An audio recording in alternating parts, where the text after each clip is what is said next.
Jaylen Waddle's college teammate Devonta Smith just got paid by the Philadelphia Eagles. What are the implications of that in the Dolphins' own bid to extend Jaylen Waddle? Out here today on this episode of Locked On Dolphins.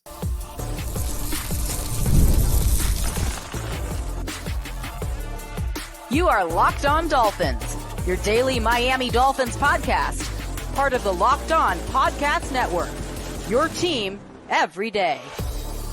All right, Miami, welcome to another episode of Locked On Dolphins. It is your team every day here on the Locked On Network. I'm your host, Kyle Krabs, a lifelong Miami Dolphins fan, host of Locked On Dolphins, and co-host of Locked On NFL Scouting. You can find our shows on YouTube or wherever you listen to your favorite podcast. Tip of the cap to our everydayers, because it is your team every day. We don't just say it, we live it here on the Locked On Network. Today's episode of Locked On Dolphins is brought to you by FanDuel. Make every moment more. Right now, new customers get $150 in bonus bets guaranteed.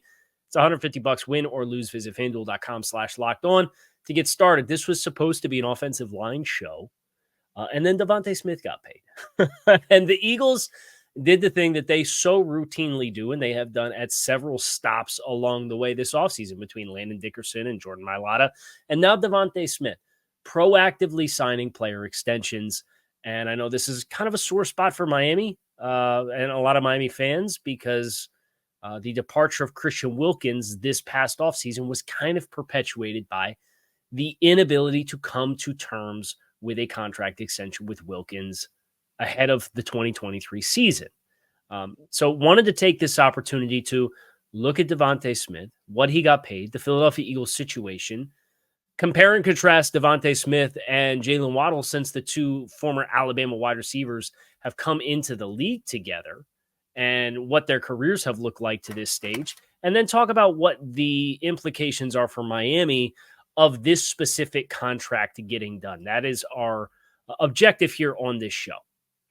So let's start with Devonta Smith and the news that drops that he does indeed get paid. He got a 3-year extension worth $75 million in totality.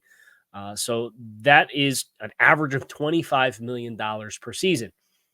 Now, the urgency here for Miami to get this contract extension done obviously still does exist, but this doesn't really change too much for me as it pertains to Jaylen Waddle specifically, because you're kind of expecting he was going to get up into this stratosphere of dollars anyway. But as it ranks from an annual average perspective, Devonta Smith is now tied for the 4th highest paid wide receiver in the NFL. The title there is Tyreek Hill, who signed a 4-year, $120 million contract extension with the team when he signed at the age of 28. Devontae Adams signed a 5-year, $140 million contract when he was traded to the Las Vegas Raiders. That's an average of $28 million per season. Cooper Kupp signed his deal in 2022 as well. That was a 3-year, $80 million extension, $26.7 million. And then A.J. Brown, after getting traded from Tennessee to Philadelphia, signed a 4-year, $100 for an average of $25 million per season, which ties Devonta Smith. So the wide receiver market as a whole had this massive reset that came in the 2022 season. Those top 4 contracts were all signed in 2022. DK Metcalf signed 3 for $72, which is $24 million. In 2022. Deebo Samuel signed 3 for $71, which is $23.85 in 2022. Terry McLaurin signed 3 for $68, which is $22.78 in 2022.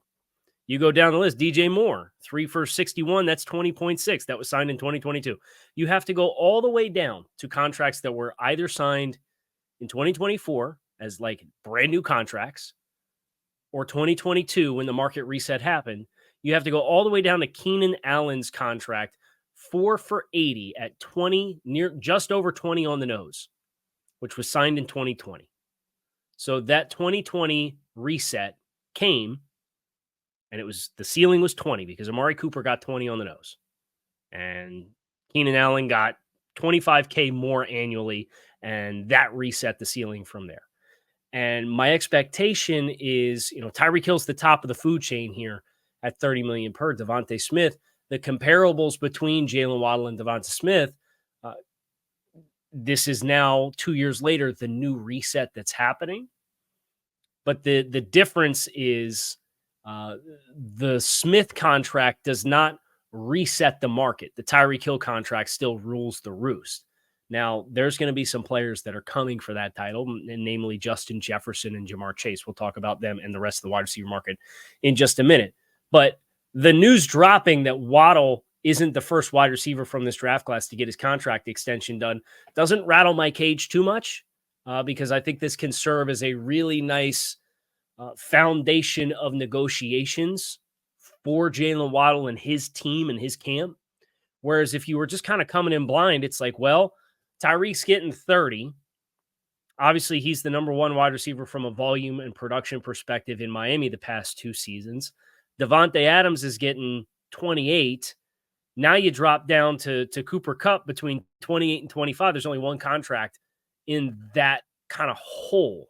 And there's only 2 contracts between 30 and 25. From a percentage standpoint, that's a large amount of wiggle room to try to kind of negotiate and figure out where you're going to fall. Are you going to shade more towards Adams's dollars? Are you going to just check in just above Cooper Kupp? Or are you going to check in just below Cooper Kupp? Well, now Devonta Smith is the comparable, checks in at 25. And I think that's really helpful for the Dolphins, and it's helpful for Waddle and their team to kind of understand where these negotiations are going to be taking place, because I think that's the contract now that these two sides can use as the springboard to come to their go negotiation. I liken this wide receiver market to the quarterback market from last year, which was a really interesting staring contest from a lot of parties that were all kind of waiting on each other. And we'll touch on that before we get into Jaylen Waddle and Devonta Smith and comparing the two as players. That's up next here on this episode of Locked On Dolphins. Passion, drive, and patience are the formula for winning championships, but it also what keeps your ride or die alive. eBay Motors has everything you need to maintain your vehicle and level it up to peak performance, from superchargers, roof racks, exhaust kits, LED headlights, and more. Whether into speed, power, or style, eBay Motors has got you covered. With over 122 million parts for your number one ride or die, you'll always find exactly what you're looking for. And with eBay's Guaranteed Fit, your part is guaranteed to fit your ride every time or your money back.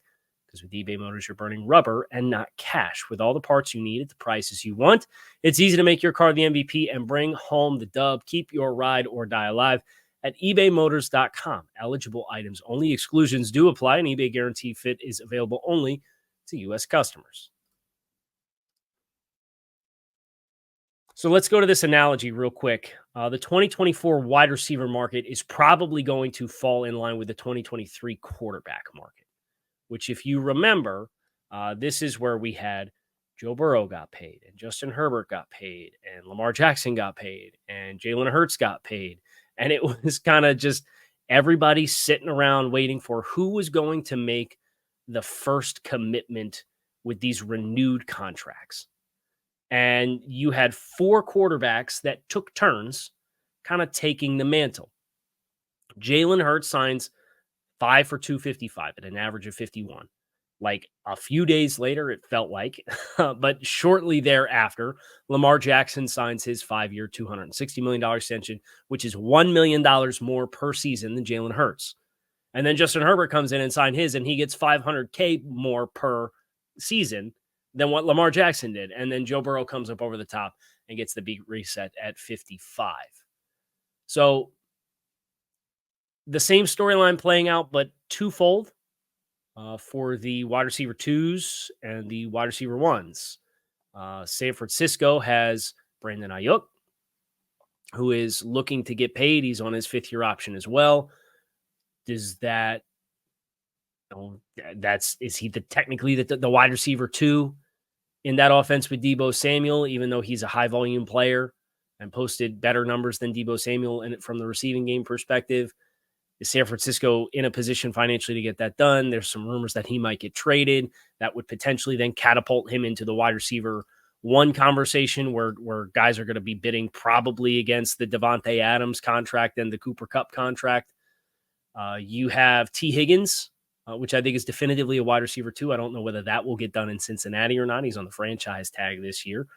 But that's another player who, if he stays put and is negotiating with Cincinnati to get a deal done, I think they use the framework as well of the Devonta Smith, because Devonta is technically the wide receiver too, behind A.J. Brown. So you have these two subsects of the wide receiver market that are going to be unfolding independently, where you have Justin Jefferson, Jamar Chase. They're working against Tyreek Hill's contract and trying to either just level up that, and they're going to wait for one to go, and then the other's going to cash in right above it, whatever happens. But for Devonta to come in tied for fourth and still leave all the wiggle room, the fourth place contract before Devonta Smith signed his contract extension was $25 million. The fourth place contract after Devonta Smith signed his contract extension is still $25 million. I'd guess Jaylen gets around 26, would be my guess. And you moved on from the players that you did to be in a position to be able long-term to be ready to pay these contracts. So now that you have the framework of a deal that's been agreed to, that in turn can be the kickstart that you need to actually getting some business done. And we'll see if that is indeed the direction that the Dolphins ultimately go. But I would guess, he does not pass Cooper Kupp at 26.7. And I would guess he's probably closer to in the middle of those two contracts as a result. But Jaylen Waddle versus Devonta Smith. Devonta Smith last season had 112 targets for 1,066 yards. Jaylen Waddle had 104 targets for 1,014 yards. Waddle has had a marginally better career to date as it pertains to the two from a production standpoint. Devonta Smith has one more receiving touchdown than Jaylen Waddle. Waddle obviously has gotten some run, especially early in his career when the Dolphins were running the training wheels offense. If we're being honest, in 2021, right? Some opportunities to touch the ball, get the ball in his hands from a rushing perspective as well. So Waddle, total touchdowns, 19 to this point in his career. So one less receiving touchdown than Devonta Smith, but 19 total touchdowns from Jaylen Waddle versus 19 total touchdowns from Devonta Smith. So Devonta Smith in total has 240 touches for 3,178 yards and 19 touchdowns.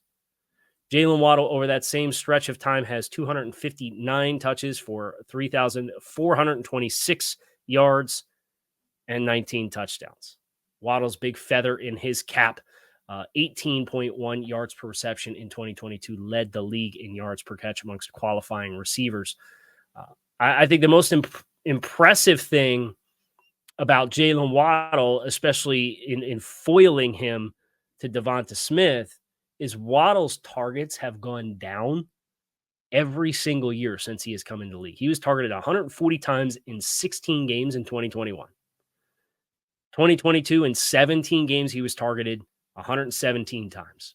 And then this year, he obviously missed 3 games, had 104 targets. He would have been on pace to have a better volume of targets and better receptions per game than he did in 2022, but he missed 3 games. So his production slips as a result of the presence of Tyreek Hill versus in year one, that 2021 offense, where it was kind of the training wheels style offense. Now, Devonta Smith never really had the volume that Jaylen Waddle did. Waddle sets the team rookie receptions or the NFL rookie receptions record, with 104 as a first-year player.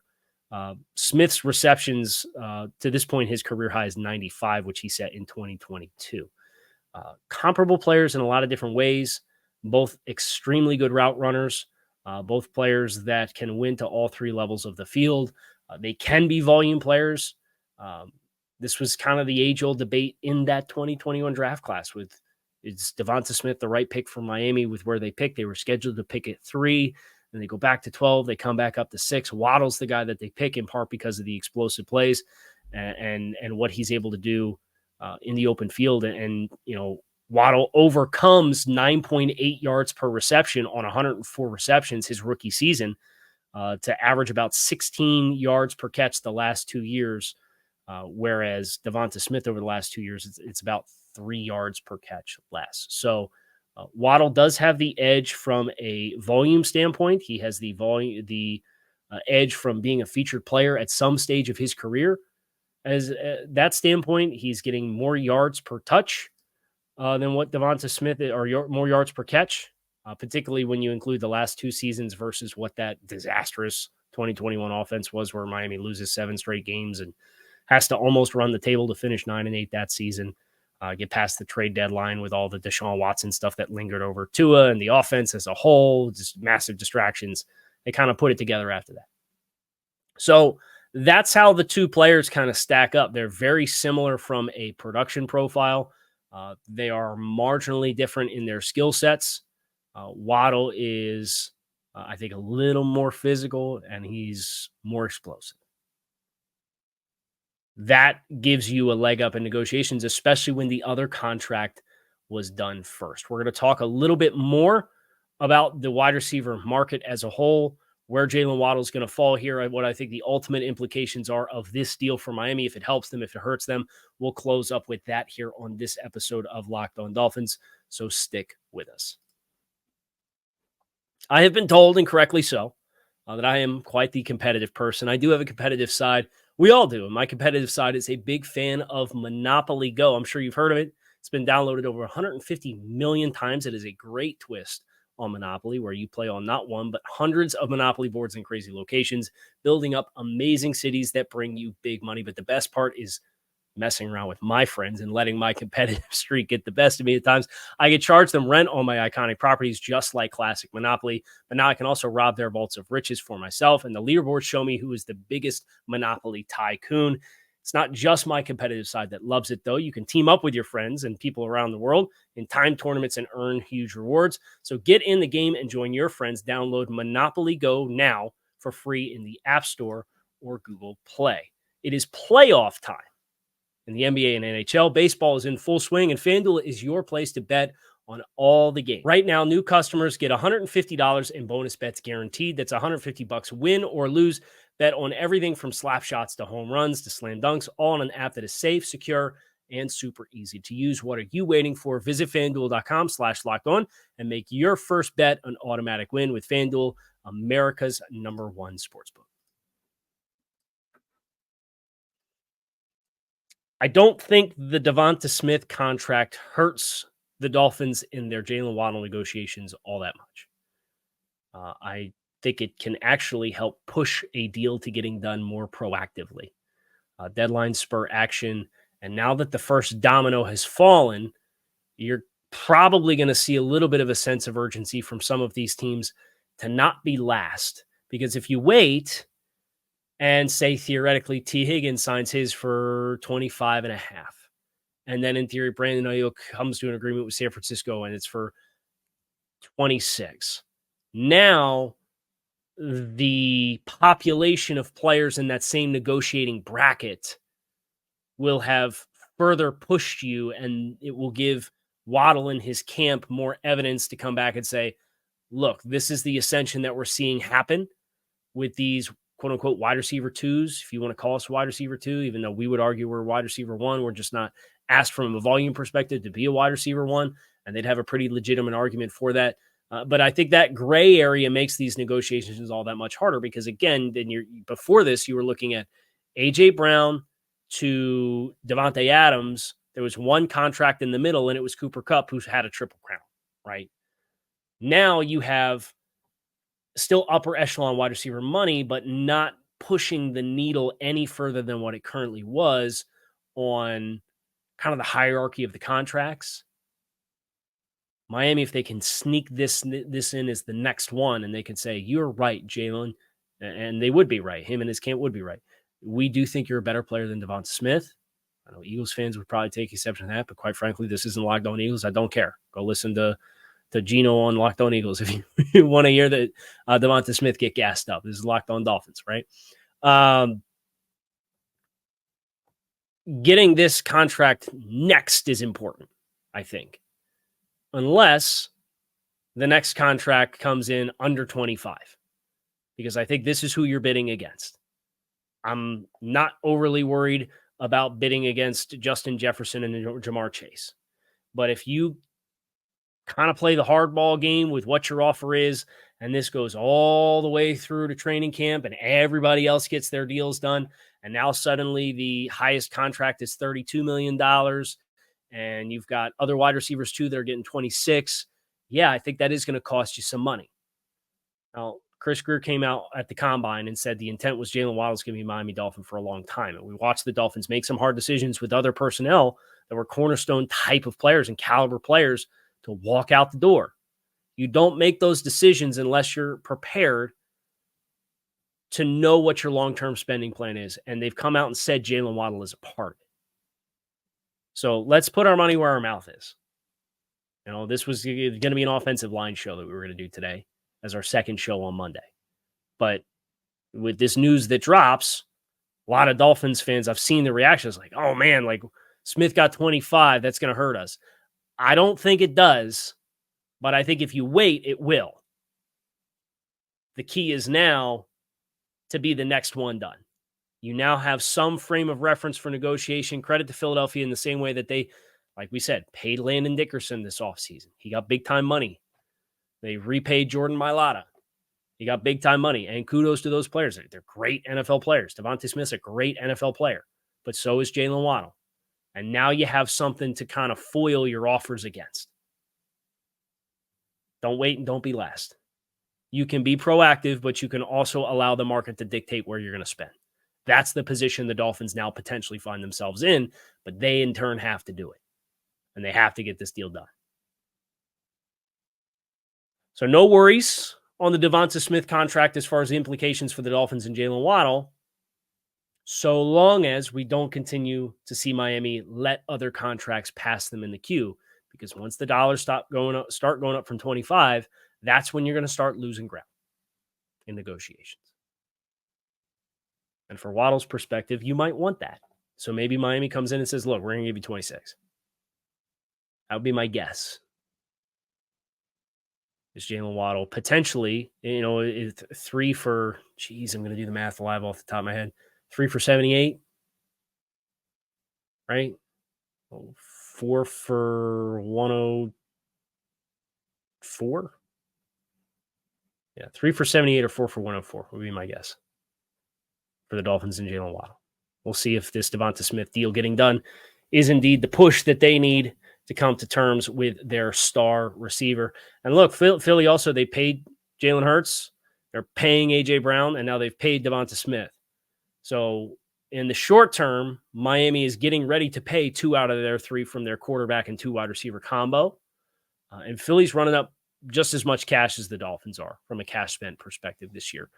So if that gives you some peace of mind for where the Dolphins are at from a cap perspective and being able to figure out where exactly they're going to be able to spend and where they're not going to be able to spend, that in turn, I think gives you a little bit more peace of mind that this can all fit, at least short term for Miami, and then they'll have to figure out long term what the plan is for Tyreek Hill.